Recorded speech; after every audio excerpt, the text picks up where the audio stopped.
that I'm going to share with you today is, you have the sausage, which is the meat of the whole thing, and then you have the making of the sausage. I'm going to share with you a little bit about the making of the sausage because this was part of a journey that I went through starting out in January of 15. It's January 14, as Russ knows. I had my thought on something else called the ICPC Annual Training Seminar. But it was a year later when I finally took leave of my census. My wife was thoroughly convinced that I should be committed when I entered the Doctor of Ministry program at CIU, courtesy of two people who we know. One is Eric Skidmore, who got me started, and the other one is Dr. Michael Langston. Oh, you probably know him, probably see him on a piece of paper that you have in your possession. But anyway, in all of that, got the Doctor of Ministry. I now know the reason why they call it a terminal degree for ministers. Because after you've been through the program and finally got your degree, you either feel like you've died or you may very well have been brain dead. So that I want to share. So I wanted to share with you a little bit about how we got to this point and some insights. Started this not knowing exactly what I wanted to do and everything. I knew I wanted to do something based on public safety chaplains.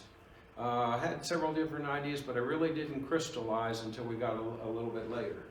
So I wanted to go ahead and start off with just telling you a little bit about this thing called spiritual faith and public safety history.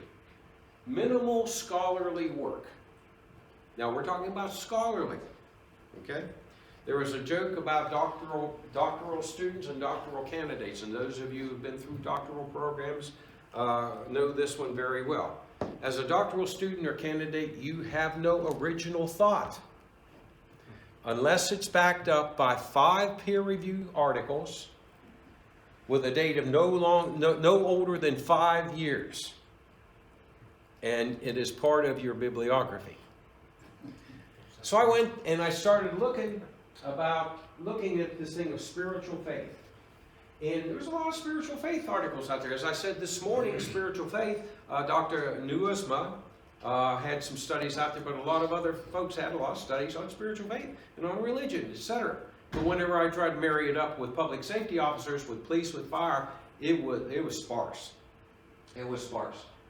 The literature that was out there were books by police chaplains, by fire chaplains, etc. But they were kind of anecdotal, okay? There were a lot of war stories in there. There were a lot of stories about incidents, etc., and what the chaplain did and things like that. But it was backed up by very little scholarly work. The third thing there was a limited research, but it was so narrowly focused because what it was is when they talked about spiritual faith,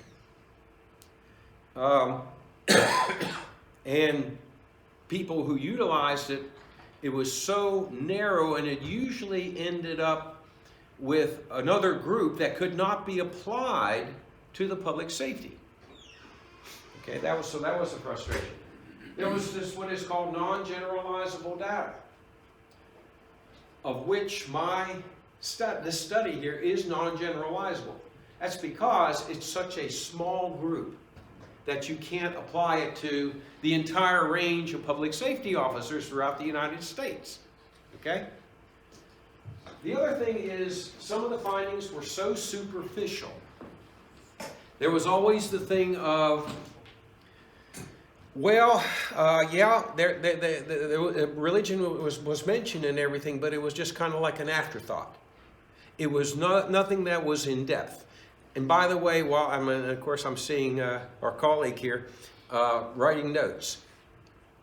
The certificates are going to be mailed to you, but also these slides. So you don't need to spend a lot of time writing down on it because you will get you'll get the slides in total, okay? That's my problem. That helps, by the way, ink, paper, etc. on it, so you'll get this information, okay? Good. So, you know, I'm going, okay, what do I pin this on? So I have my work cut out for me. Anybody know who this group is? Yes. Hey, there you go. See, we know. We doctoral students know a little bit about the outside world. Oh, what's that? Where's Phil Collins? That's the very first one. So on December the 3rd, this is what started it all. On December 3rd, 2014, Russ, you may have been at this meeting. This was over at Saxagatha Presbyterian Church. It was in one of their fellowship halls, Sunday school rooms. And Eric Skidmore, the head of South Carolina Law Enforcement Assistance Program, talked to the chaplains about the LEAP program, especially the PCIS program, Post Critical Incident Stress Seminar program. And during that time, after he talked about it, he talked about a survey that was sent out to their law enforcement officers and their spouses about how did the seminar help them, what coping mechanisms did they learn to develop, et cetera, et cetera. And I made the comment, I said, was there any spiritual content? He says, well, during the presentation, he did some talking about spiritual faith as part of a larger spectrum of dealing with trauma. But he said, excuse me, he did say that no, we don't ask them spiritual related questions and everything. So I said, So I met with him afterwards and I said, at this point I'm entering my doctoral studies and I wanted to do something that would be beneficial to public safety chaplains and especially to their officers. Oh, bless you, my son. Go forth and do likewise. I am a servant. Yes. I am a servant. Russ is one of my chaplains in Lexington Police Department. Thank you so much, sir. So I said to him, back. There you go. So he said to him, hey, that might be something that you want to do. Fast forward to 23rd and 25th of that same year, I asked to be as an observer at that 2.5-day PCIS. And I saw some things there that started going. And in fact, in my closing comments, I made reference to the fact, hey, this is something that I'm going to embark on. If any of you have any input, I would appreciate it. Please pray for me that I will do justice to the subject. And then I started my literature review. 2 years ago, I started my literature review. The literature basically was theological in nature. And again, those were pieces that were just talking about religion and spirituality in general. And so I also had to look at those particular aspects of it. Okay? Then I also spent a lot in the social sciences. I mean, psychologists, psychiatrists, social workers, you name it, I probably have read it. Or at least looked at it and said, nah, not for me, and put it in the trash pile. Okay? 25 pages, by the way, of references. Okay? Behavioral studies. I looked a lot at behavioral studies in general. And some of the things that came out of there actually informed some of my questions that I asked in the research protocol, which were the interviews. So, here's one of my findings. Faith was not included in CISM because Everly and his colleague admitted that what they were writing on and what they were talking about did not have a spiritual component. It was not until Rob Dewey and other chaplains worked with Everly and Mitchell on coming up with the Pastoral Crisis Intervention Courses 1 and 2 that we had that piece. The second thing, psychological first aid. Psychological first aid was, in the religious piece, was basically limited to a study of a group or a teaching group in Baltimore, African Methodist Episcopal group in Baltimore, so that they could apply it to helping their parishioners get psychological help. And then the third part was basically, there was a lot of peer support stuff that was out there. We have a lot of peer support agencies that are here in South Carolina. The FAST team is here. Okay, we've got the Low Country Firefighter Support Team, which is expanded into law enforcement support teams, which is expanded into EMS, and I even think dispatchers are a part of that too, because I met them at the behavioral science, behavioral studies seminar a couple months ago. Spiritual faith was incorporated, as I said, in PCI 1 and PCI 2. Okay, and this rapid PFA training, which was a structured course that was given to people who are ministering to people in disasters.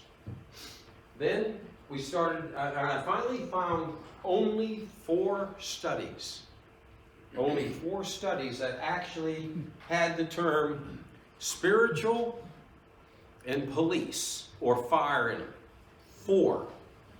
Okay? So what did I find out on the 4? Well, let's take a look and see what I did. Impacted trauma on survivors' religious beliefs. I found those studies, and in one part of that, in one of those studies, it came out that was actually a meta study of 6 studies, that there was a positive association of religious and spirituality. There were 2 other studies that had a negative association. Then you had 3 were mixed findings, and 1 was no association whatsoever. Wow, that's kind of one over the world, right? Didn't get much guidance there. More study was needed.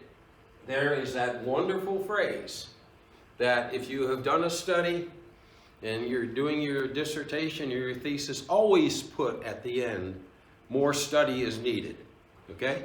Because that gives you a leeway in, no, I don't have all the answers. So more study is needed. And in this particular case, yes, there is. Because what I was looking for what was the gap in there.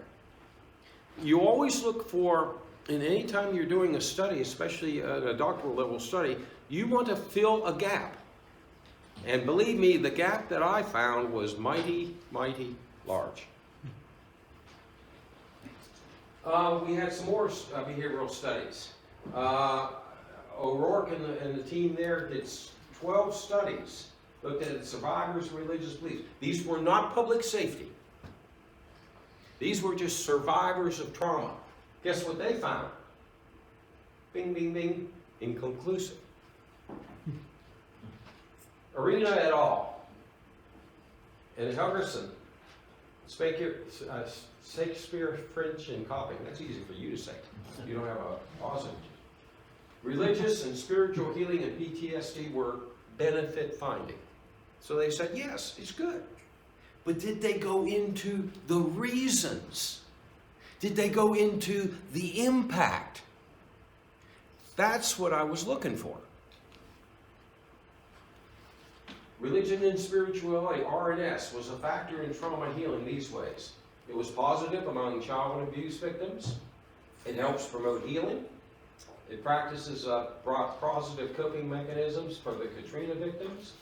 And Davies, in his article on in 2018 on veterans and moral injury, there was a linkage between diminished religion and spirituality functioning and mental health issues.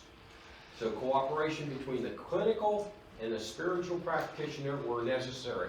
That is one of the few articles, and notice that it was recent, that finally said, look, there's something to this about the spiritual aspect that clinicians cannot handle. And guess what? What particular aspect of trauma do you think they were talking about in saying, we clinicians can't touch? You got to go to the religious professionals. There was a terminology. Mike taught it 2 years ago. Anybody know what it is? Moral injury. That's our bailiwick. Dr. Musba this morning admitted that. Okay? By the way, the healthcare chaplains did a good job in documenting and doing a lot of research and everything, but that was the only group. Okay? So, here was my goal. We wanted to add to the limited corpus, that's the limited grouping of literature that was out there, to provide scholarly research on spiritual faith aspect, on traumatic coping and recovery, and incorporate the data to enhance the chaplain's ministry, to help our ministry, to help the care providers ministry, whether it's psychologists, psychiatrists, EAP counselors, etc., to help public safety officers. So that was the goal. So here's what the question. You always got to start out with research questions. So here's what started it all off. How is spiritual faith used as one of the coping mechanisms for public safety officers to recover from critical incident trauma? I wanted to use a coping mechanism because there was a lot of coping mechanisms out there. But I wanted to make sure, of the fact that spirituality is one of the coping mechanisms. So I wanted it was important for us to have that as a contrast and a comparison. Where was spiritual faith amidst all of these other coping mechanisms that are out there? Because if I just concentrated on spiritual faith, I didn't have anything out there to kind of, here it is out here, we don't have anything to kind of, compare and contrast. So, here are the questions. Which coping mechanisms did they use? Which ones did they perceive to be helpful in their, and I wanted to do both personal and professional lives. Because as clergy persons and care providers here, we know that one affects the other. So I had to make sure that we had the whole person. The other, how are coping mechanisms a sufficient and effective way of helping them to recover from critical incident trauma? But also the question was why? Now, I was not defining that stuff. In qualitative research, it comes from the person. Okay? How do public safety officers describe their spiritual faith? Now, I contrasted religious faith and spiritual faith. Okay? We know that the shorthand of it is religious faith is based on a dogma, based on a set of religious beliefs, etc., usually from one of the established denominations or religious sect. Spiritual faith, however, can incorporate that, but also is much broader. So belief in God as an eternal being, the great father, great father, Mohammed, Buddhist, and some belief in some higher being. So what I did was I defined and I said, okay, I'm going to use the term spiritual faith to encompass both of those. Okay? Because I knew that it was going to save me a lot of time in research. There's one of the things that you do in research is you try to cut down on having extra time and everything because you have deadlines to meet. But that meant, I think, using the term encompassing it gave us a lot more latitude to whenever the interviews took place. We could get probably more from the interviewees. So but here's an important thing. How does addressing spiritual issues lead to healing? And what is that promoted this healing in each individual? You get the sense that I'm not just doing superficial stuff here. I wanted to get down into the weeds. We wanted to go ahead and not only approach it from this question, but we wanted to approach it this way, and wanted to approach it this way. And the interviewees picked up on that, because there were times when we said, well, I thought I answered that, but no, let me look at it this way. And they appreciated that. And here's what we wanted. That's what the study was going to be useful for, okay? So, who was my group? Law enforcement, firefighters, EMTs and paramedics, emergency dispatchers, and detention center officers. And I had to delimit it to certain groups. So it was, okay, that the people who were going to be interviewed had to volunteer for it. Second thing is they had to have experienced critical incidents. Well, we never had any problem defining what a critical incident is. In fact, some of them provided their own definition of what a critical incident was. So, here's what we did. The design is called qualitative. That's oral, the spoken word, as opposed to statistical or quantitative. Okay? I interviewed, in the interview protocol, there were 19 questions that were asked, and we did 15 demographic and faith questions. That was the research protocol.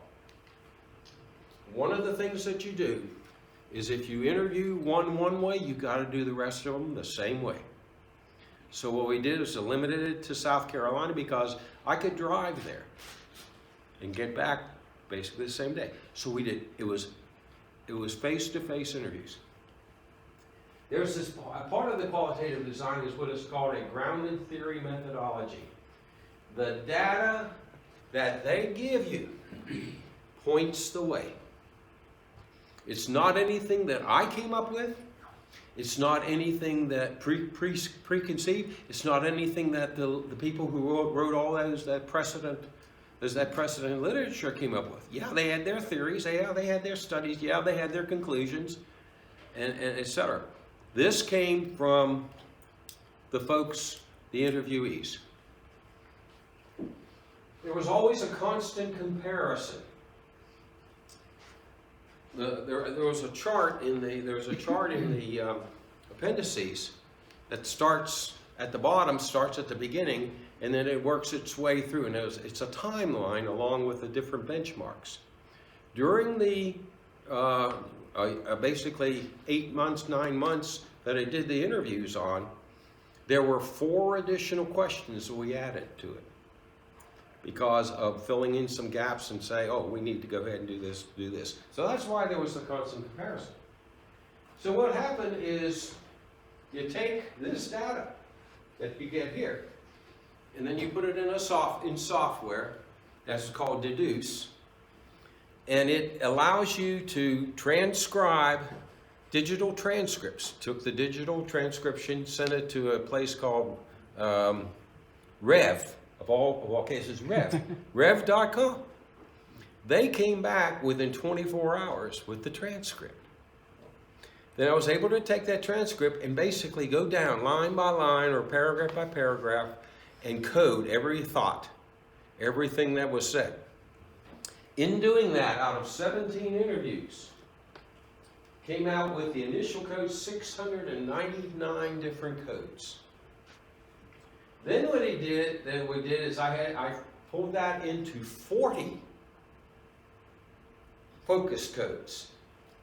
And you take that 40 focus codes, and I come up with 6 theoretical codes, and that's when the theory was developed, because that's what grounded theory is. You get your data, you analyze it, you compare it, you contrast it, etc. Go back, and then you develop a theory.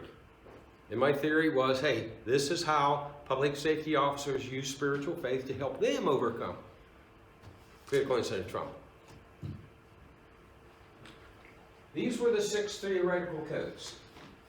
When we talk about coping mechanisms, there were 140 initial codes. Critical incidents, 400. Family dynamics, 80. Public safety profession, 114. Spiritual faith, 701. Trauma was 80. I expected this one, this one, this one, this one, and this one. But remember, I'm not going by what my expectations was. I'm going by what they told me. And guess what? This is the one that popped up right there. Family dynamics. Boy, did that have an impact on their spiritual faith. Okay, let's look at the data now. What was the most frequently mentioned critical incidents and the number of occurrences? Should be no surprise. Children's deaths. We just had, I had called out Lexington County. I was called out twice in the last month. One was a 10-year-old drowning, and another one was a three-year-old cardiac arrest. Boy, did I have a lot of people to talk to. Fire, but the people that really had the impact were the EMTs. And those that were greatly impacted were the ones that had children around those ages. Does that come as a surprise to you? Probably not. Okay? It would be the same way for us. Okay, the next one showed up at 8 times was violence against children. Now these were the critical incidents and the number of times that they were mentioned. Okay? Family of origin of death, including suicide, 8. Family origin of abuse, 7.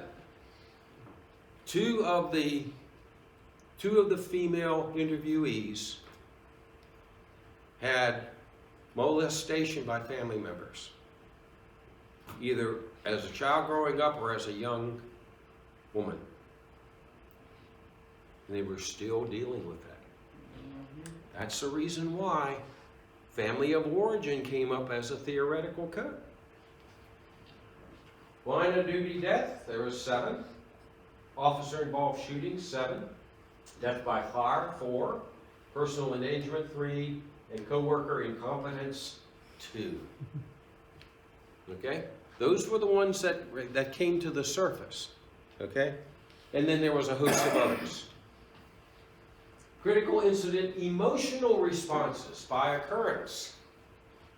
Hopelessness, inadequacy, lingering thoughts, struggle, selfishness, feeling of being unprepared, having survivor's guilt, rationalizing what occurred, most traumatic experience that they've ever had, and there were 16 other emotional responses.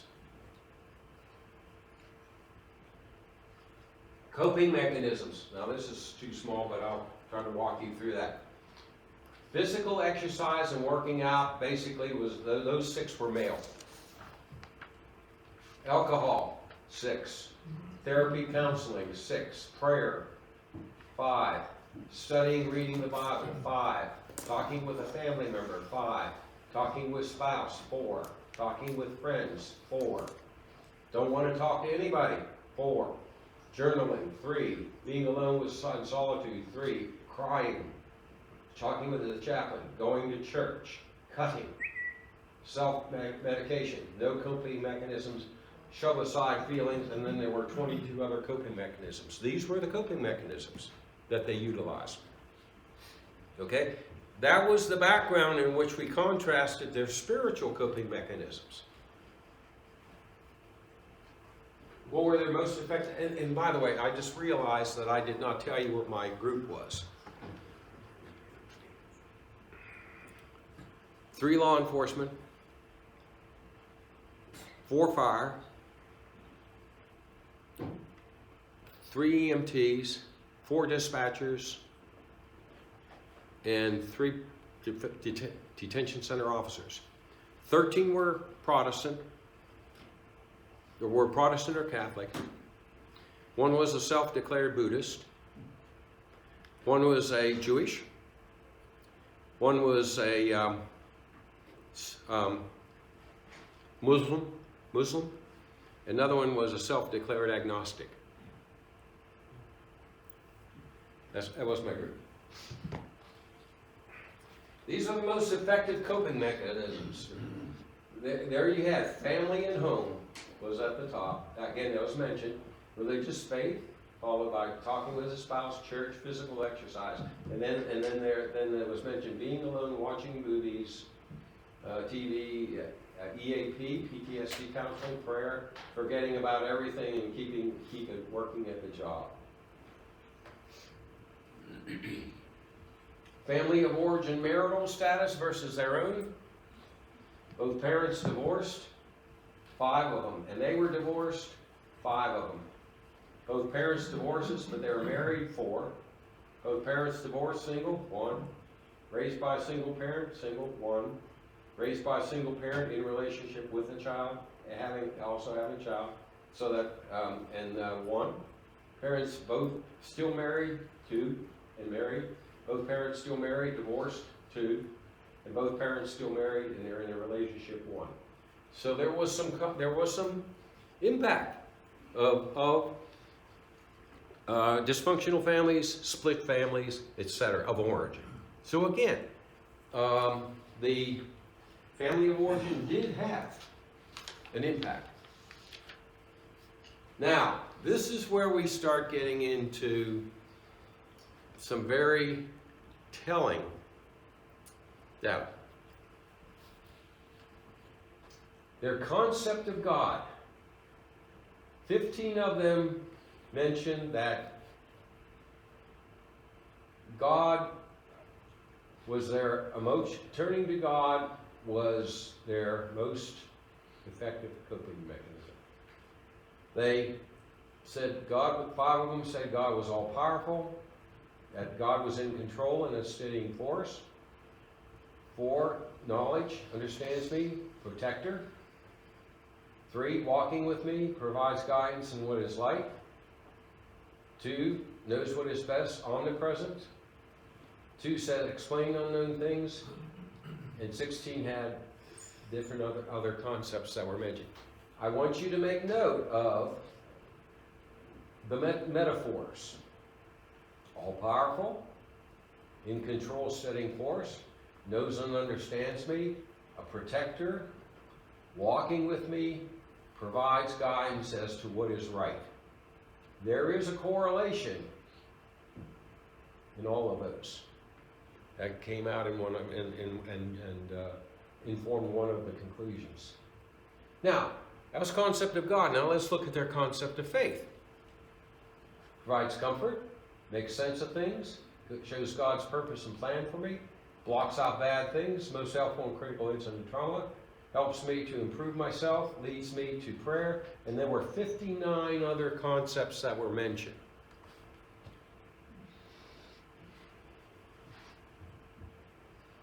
Why my faith is right for me. Provides a sense of direction and calling.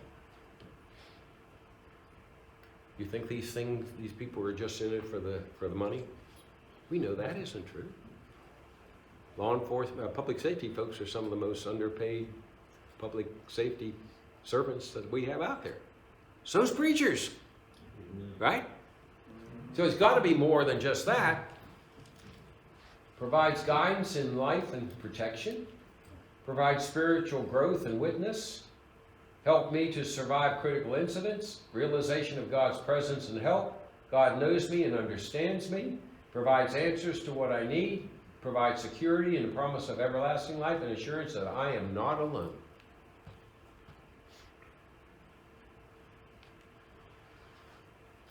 What was the most effective aspect of their faith that helped in the healing of from critical incident trauma? God's constant presence and help. I'm here for a purpose, doing what's right. God's always in control and sends people to help me. There's a better place, heaven, boy. It was consistent faith and belief in miracles. Application of faith in their personal lives.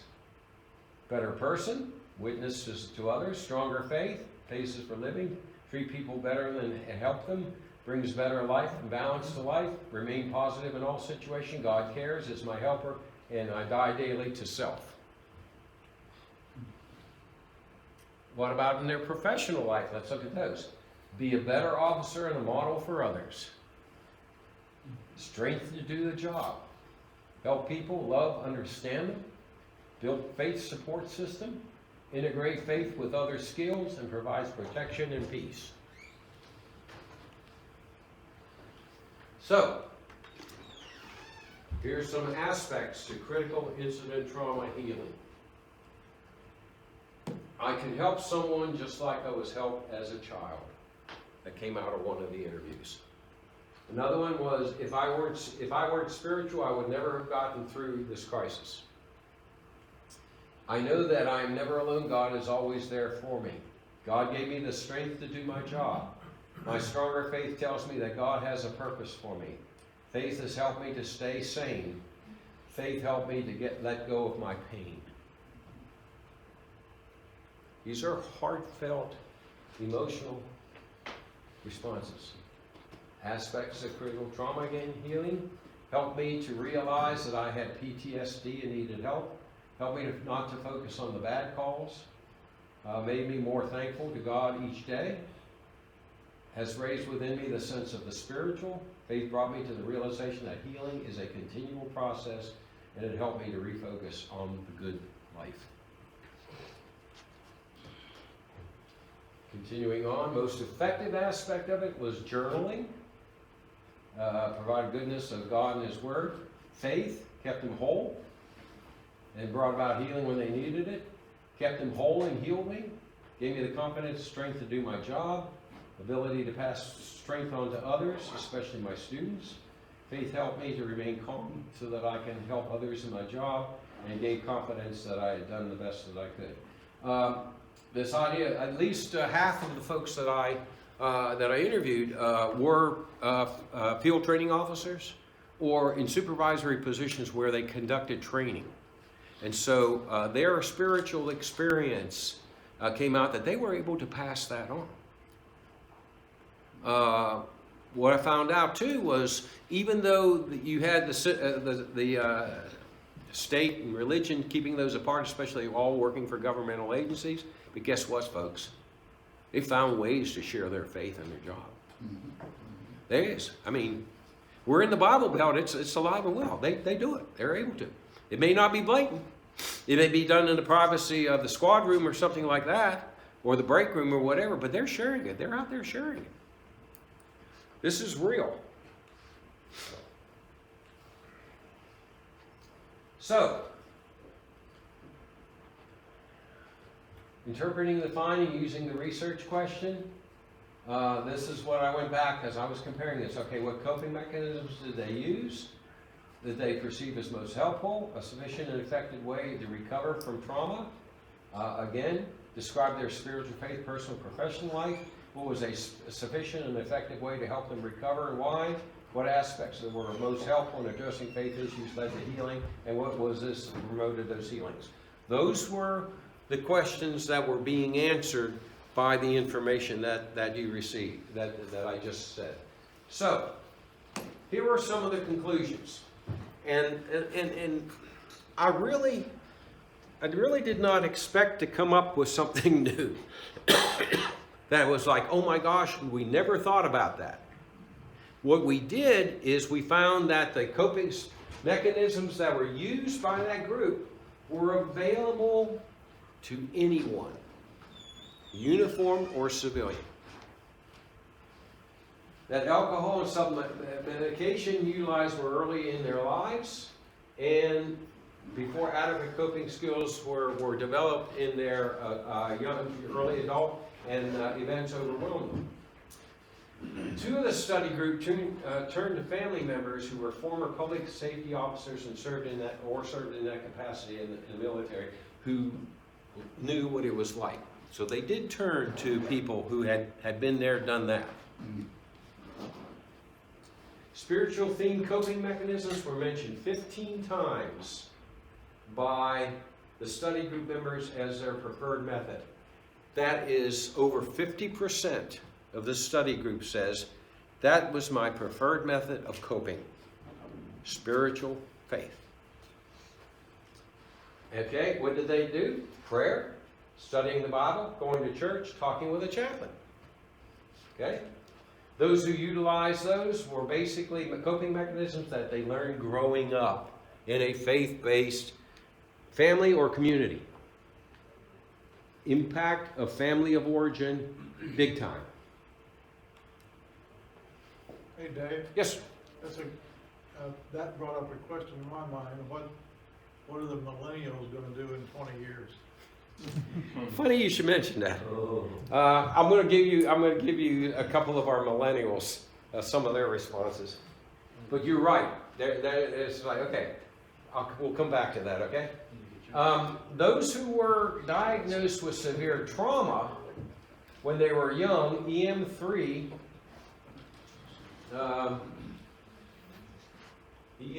that was our emergency EMS person, or post-traumatic stress disorder. My one firefighter, 1 and 2 law enforcement officers mentioned therapy and counseling as their most utilized coping mechanisms. These were the people who recognized, hey, I'm having problems coping. Let's go ahead and get help. And they were either led there by somebody else or came to that conclusion by the intervention of Almighty God. PTSI, now, post-traumatic stress disorder / injury.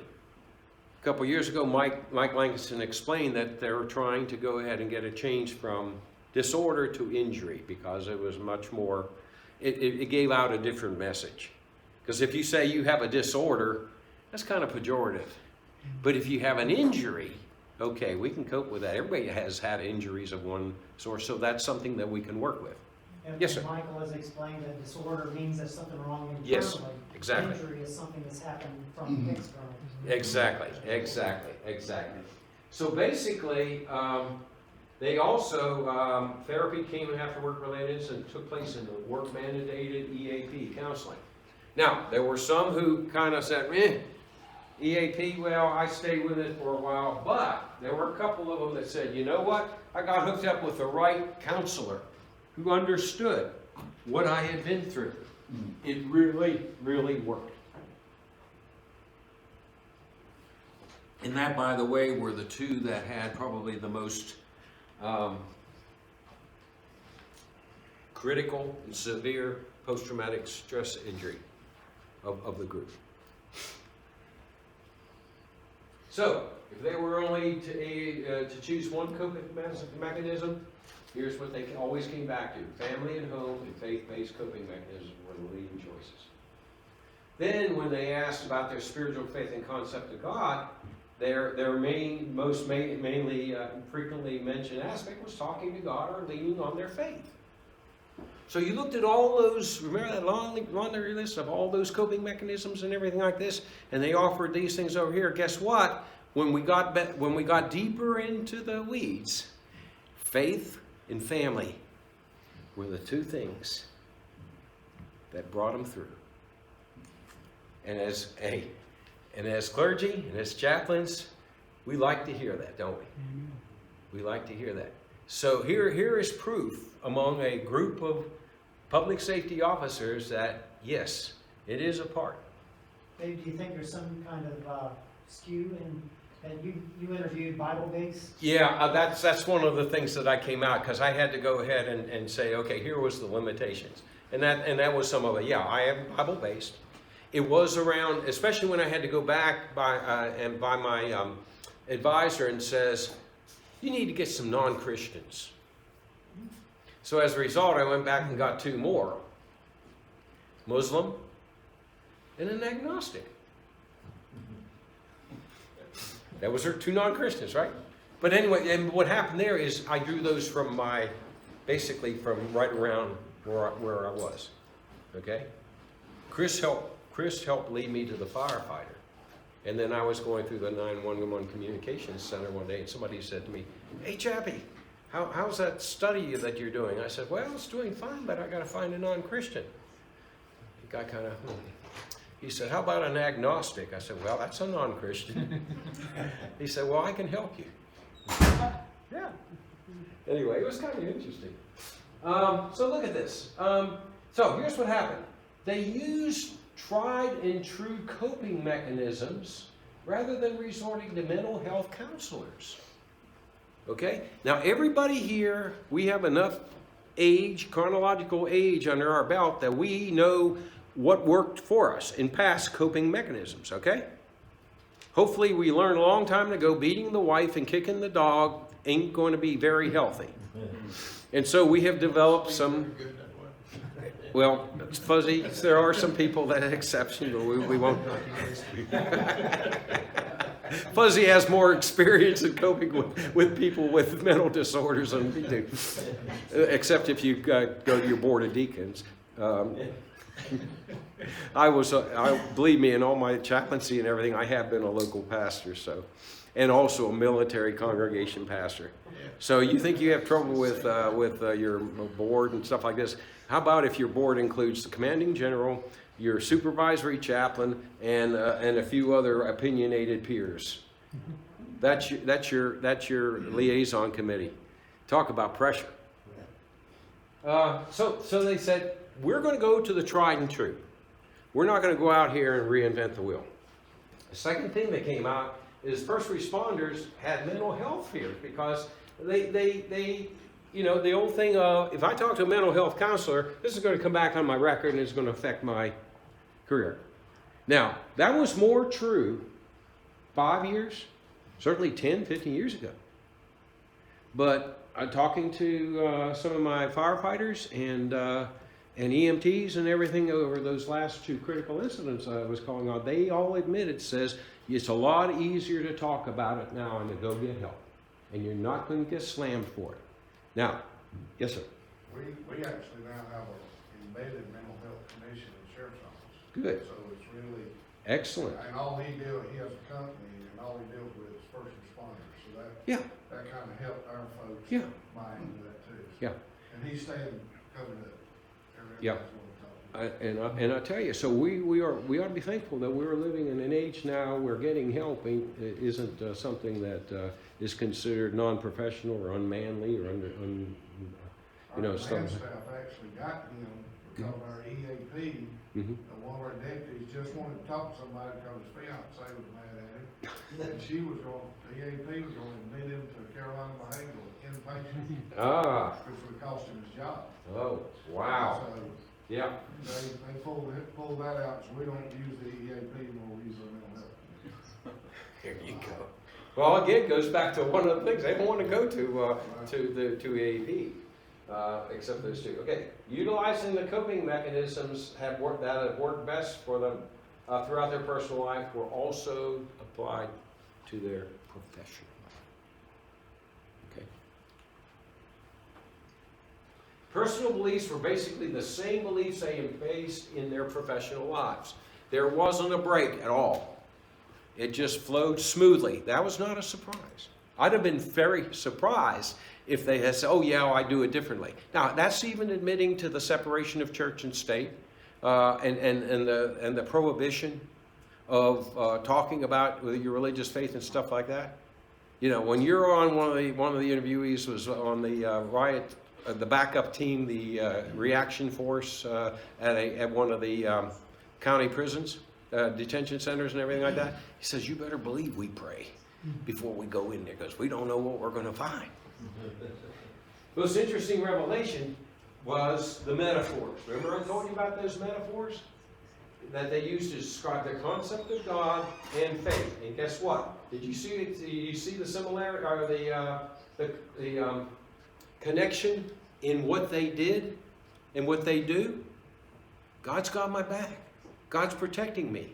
God's going to guide me in what's right. See those kinds of things? Those are public safety type. I mean, you would probably find those in military as well. Okay? So that was another thing that really came out. So, and there they are. Powerful, got my back, keeps me in control, constant presence, sends people to help, better place, brings them a better life, remain positive in all situations, provide protection, do what's right.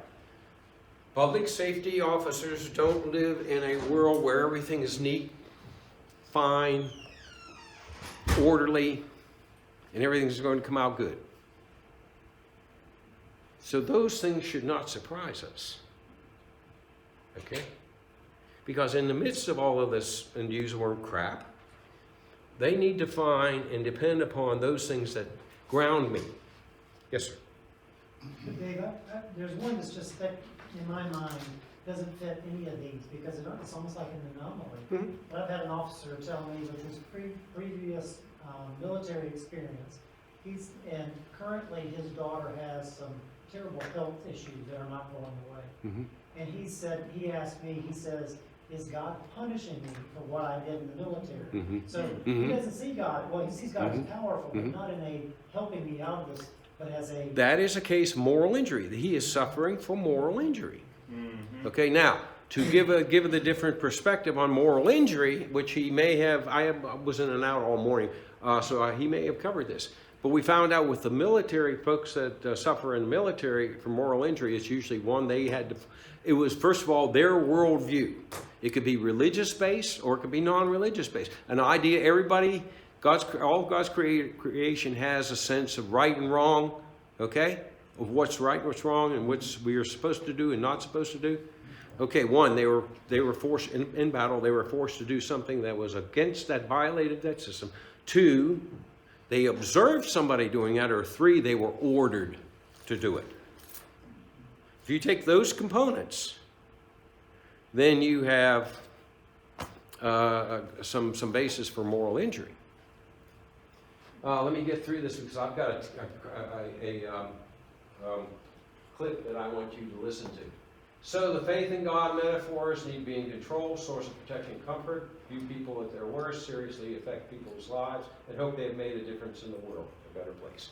Those were where some of those metaphors were rooted in. Effectiveness, those that had the strong spiritual faith, because they saw that as a proven and effective method in helping them, and they were brought up in faith-based homes. Those who did not profess a meaningful spiritual faith was the self-proclaimed Buddhists who cherry-picked bits and pieces of that faith as a belief of our own, and the self-avowed agnostic who never acknowledged a spiritual faith as a basis for even helping. So that was like never even getting out of the batter's box. Why? Those who practice a strong spiritual faith was seen that because their spiritual faith had seen them through important times in their lives. They was ingrained that how they viewed the world from an early age. There was a saving force to restore their life's equilibrium. They had, again, confidence in a proven track record, withstood the test of time, and frequently called upon to help officers work through the trauma that they endured in their personal and professional life. I don't know whether any of you, of course, the first two, the footprints in the sand and the serenity prayer, and then there was called the shipbuilder and the law enforcement officer who did this, and Russ, it was one of our own. He says, I'm responsible for building the ship, from the keel to the planks to putting the tar and pitch in there and everything like that. And for the one purpose in life, it's got to sail. And if it sinks, it's my fault. Interesting way of looking at it.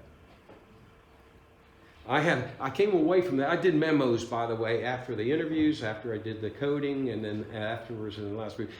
And the memo that I wrote after that one, I said, he's surely going to be tired when he gets up to heaven.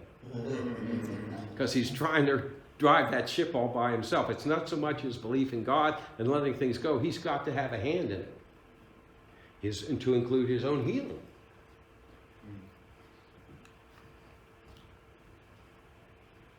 Okay, the Buddhist dispatcher, these were some of the things that came out of that. You live your life and you die. You're born new life until you stop suffering.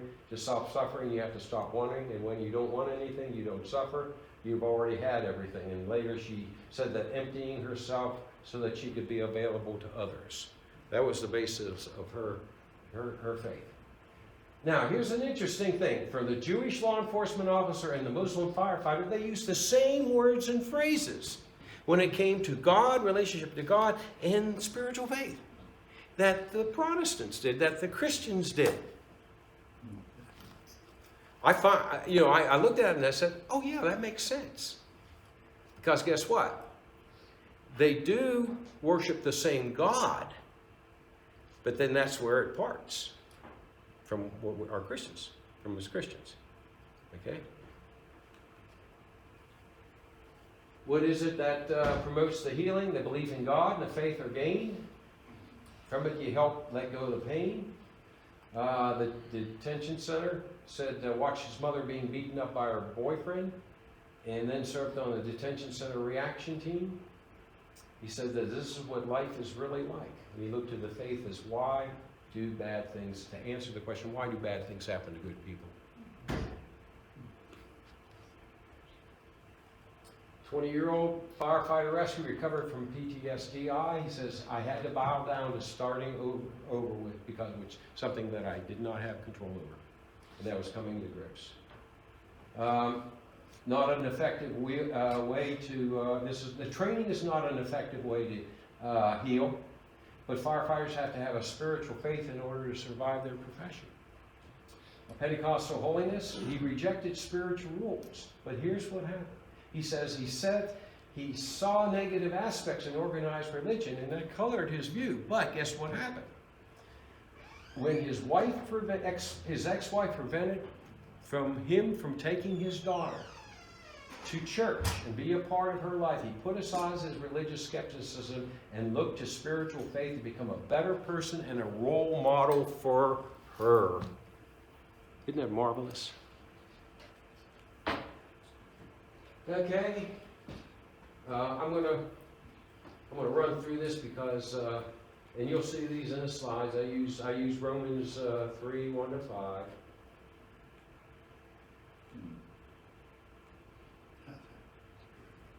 Theory. Okay, here's what the theory. Public safety officers use the same coping mechanisms that we do. Okay, but they are utilized in uncommon settings. Second thing is they interpret their views of God and their faith using metaphors that relates to their profession. Regarding faith, there was no separating the person from the profession.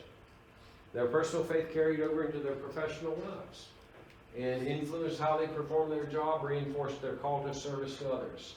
And public safety officers' faith brought healing in holistic ways, affecting mind, body, and spirit. None of that is surprising. But they affirmed it. Okay, let me go back. This is the recommendations. Establish trust with the officer. Okay? Let them tell the story on their own words. And while the public safety officer is troubled by professional critical incident, delve into what has happened whenever they were younger or early in their career. There is a linkage somewhere in there. Again, family of origin, it affects it in two different ways, how they view the world view, and how it affects their spiritual faith. Those were the two main impacts of family of origin. There was similarity between the trauma experienced by military members and public safety officers. So read, listen on stuff that comes out about the military, because guess what? We are now seeing it apply to public safety. Yes, sir. I read some statistics the other day that law enforcement officers have a percentage of being affected by PTS, just like in Iraqi war, 20%. Yeah. Of law enforcement officers. Right. So it's just like the Iraqi war does. Yes, exactly right. Exactly right. Learn also the signs and symptoms of moral injury.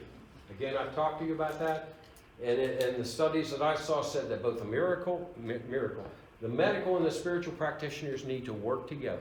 Okay, and many veterans need that, not only forgiveness, but they need absolution that requires reparation and expiation of their sins, but they also need to be reunited to a community of faith or a community that provides support for them. Because what they feel is because of what happened, that they are now excluded from that fellowship. So we as clergy can help them to deal with first of all, the forgiving of themselves, but also the reconciliation with God and restoration. Because if you look in the Gospels, that they're all there. And even if you look in the Old Testament, it's there as well. So dealing with moral injury isn't just one aspect. It's three separate aspects. Okay, again, I acknowledge I was predominantly Bible Belt. So it should be a broader geographical area with a greater faith group mix. I use several sampling techniques. I use random sampling initially. I use convenience sampling for dispatchers and detention center officers because I only got 3. See, I had a pool of about 120 volunteers. Well, most of them were in fire and police.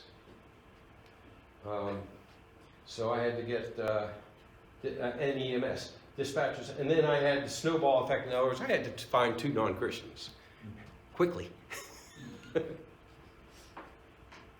Volunteer pool should be obtained from a broader geographical perspective because my study was concentrated in Columbia and Charleston.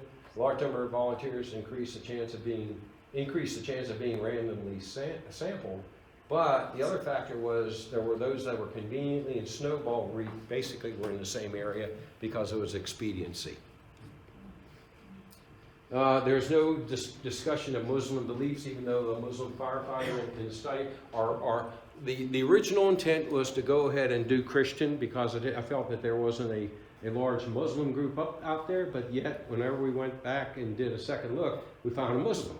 So I decided one of the things that you do is if you start changing the parameters of your findings and it's not supported in how you started out, that's bad news when you get to the dissertation committee.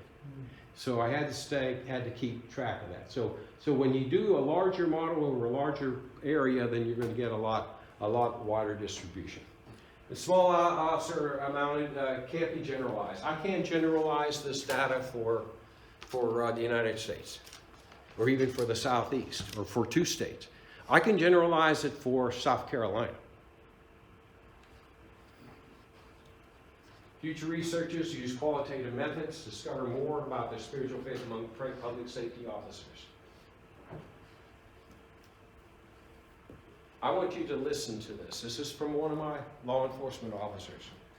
This is a person who he and his partner went ahead and responded to a disturbance in a motel. When they got to the door, identified who they were, automatic weapon fire came from inside. It dropped both of them. His partner died at his feet. You'll hear some of that. But he also later on found out that he was the one that fired the fatal shot. Now, I'm sorry, the volume on this is not the best in the world, so if you will, maintain ultra quiet and everything, hopefully you'll get to hear this, but this is really something. Well,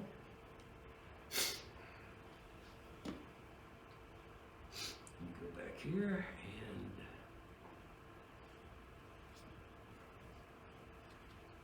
oh, there you go. That's the reason why.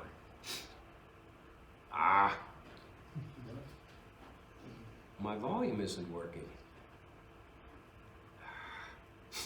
Excuse me for a minute. Let me get back to the page.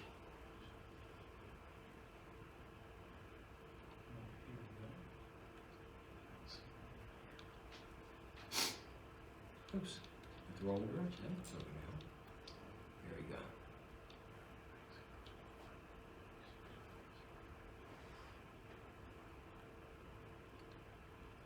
Is that one about the one that spoke in Charleston? States that a friend of mine didn't go to work and he was having some problems. And then, of course, in September of 14, with the incident that took Joe's life, and I was shot and I had to kill the suspect, that shifted me. I mean, I'm on meds from it. Still have some memory issues. I'll never be the same.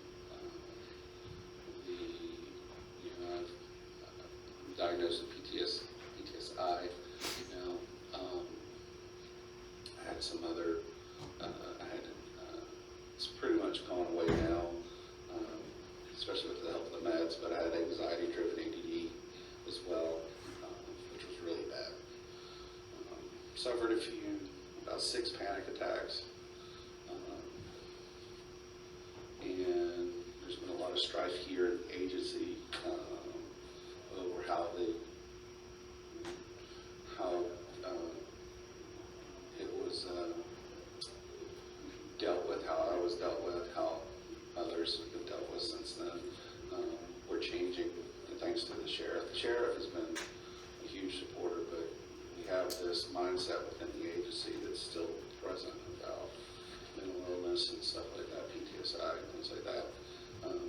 some people here in the agency that have rank that, you know, have their own opinions about that stuff, and, you know, even though the sheriff feels one way, that, you know, they can do things like that. Expand on that a little bit further on their view? Well, you know, the common view in law enforcement is suck it up and deal with it.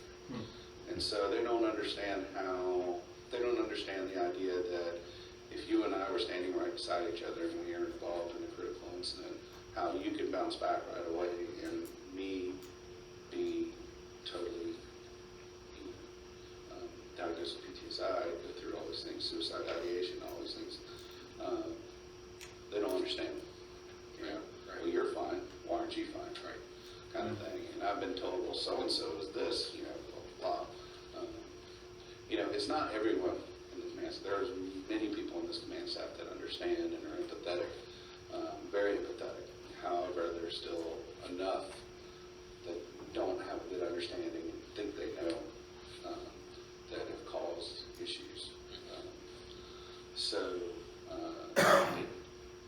Just yesterday, I went and talked to the State Accreditation Council, with all the people who are involved in policy with different agencies, and that was one of the things I talked about was the fact that one of the problems that agencies have across the board is they're too quick to want to put everybody into the same box. They ignore the fact that everybody's a human being.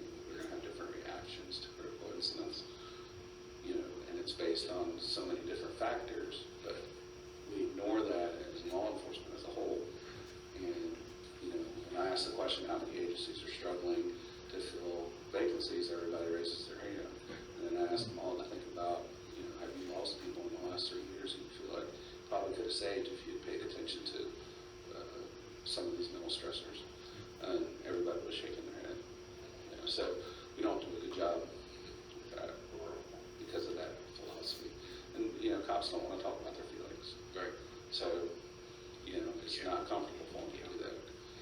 But I get into, you know, how these external stressors that the agency gives can really hinder somebody's or exacerbate their internal stressors. So, what made those incidents critical for you? well, to think about. Then, of course, yes, in 2014, you know, Joe was less than 2 feet to my left when he was murdered. I should have been killed. I mean, I should have been. The amount of rounds that were fired at me at the spot that only one hit me below my knee, not even in my femoral or, you know, anywhere that could have been lethal, is, I mean, that's a miracle. I mean, there's no other way to. Sure. Sure. And, you know, so, knowing that knowing that, you know, Joe's kids are now without a father, but knowing that I almost left my daughter fatherless, a child who may not ever would have been able to understand what had occurred. Through her development at the time, she might even forget when she got older who her daddy was. So that messed me up a lot. You know, and then the fact that I actually took someone's life, you know, that was one I didn't think was going to bother me, Right. but it really does bother me. Okay. Well, you know, at the wake, I'll never forget, at Joe's wake, one of his uncles, Joe, was an Italian from New York. So he actually had a little Uncle Benny. He was a pretty funny guy. Yeah. I gotta hear this. He was like this tall and he had the hair. Yeah. I'll never forget, he came up to me in the wake, he was like, I hope you're the one who killed that son of a bitch. Because at the time, we didn't know. Because 3 of us returned fire. And I was like, yeah, I hope so too. Because I wanted to, at the time, I felt very guilty. I didn't feel like I had done things the way I should have. So I wanted to be the one to have been did it. And it wasn't until the end of November that I found out that it was my bullets that had killed the guy. And at first, I was proud to be able to have been the one to avenge Joe's death and to have brought that to an end so that nobody else got hurt. But then very quickly after that, there was a sense of discomfort that I had just taken someone's life, and you know, and I wasn't expecting that feeling, but you know, that's something only God should do, and I was forced to act as God, and so because of that, I'll forever be pissed off at that motherfucker. Excuse my language, but okay, you know, I will hate that motherfucker till the end, not just because he killed Joe, but because he forced me to kill him, and that really pisses me off. That he forced me to do that, because really, I was, you know, on par. I'd been a cop at the time for 10 years. I'd pulled my gun out often, but the only time I'd ever fired it in the line of duty was to kill a cow who was, you know, had been hit by a car and was still alive. Okay. So I was on par. I thought I'd be, you know, the guy that's going to go through his whole career never having to fire his weapon. Now, not only did I have to fire my weapon, but I killed somebody. You know, and so that pisses me off. And then, you know, when little kids come up to you and they look at your gun and go, "Oh, have you ever killed anyone?" And I was able to say, you know, up until then, I could say no. What do I tell them now? Do I lie and say no, or do I tell them the truth and say, "Well, yes, I have killed someone"? Do you tell that to a child? You know, Yep. you're one of those. Yeah. You know. So I'm forever angry, forever pissed off at that idiot for forcing me to do that. And it's funny when I go around and talk to other officers and stuff, and I talk about that. You know, some people understand it, and some people are like, "Well, he had it coming." I was like, "No, I understand that."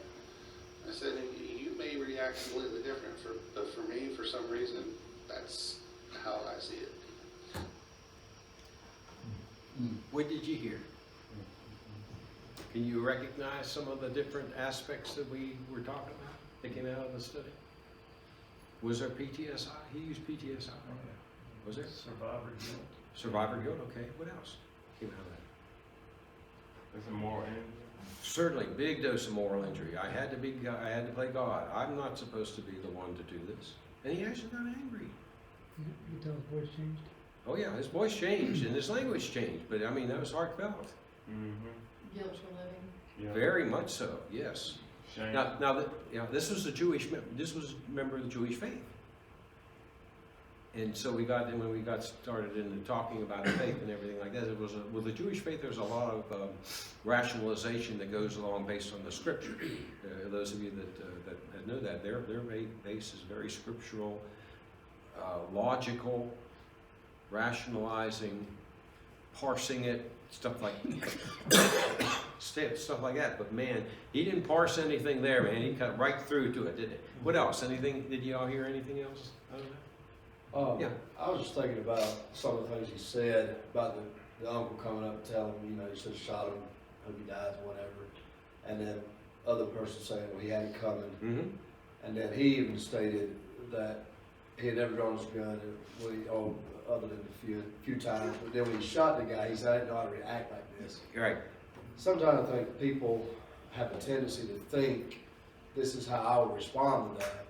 And you see two different sides. You see the one who actually did the shooting Mm-hmm.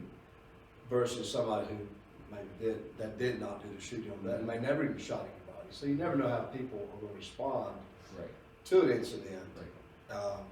And then sometimes if you've never been in that incident, you don't know how you would respond as well. Just like going into battle. You don't know how you're going to respond. I was so afraid going to Vietnam that I believe it or not, so irrational by going to Vietnam, is I was actually praying for the plane to crash to kill me so I didn't have to go to Vietnam. Now, how unrational was that? Yeah, but you're right, you know.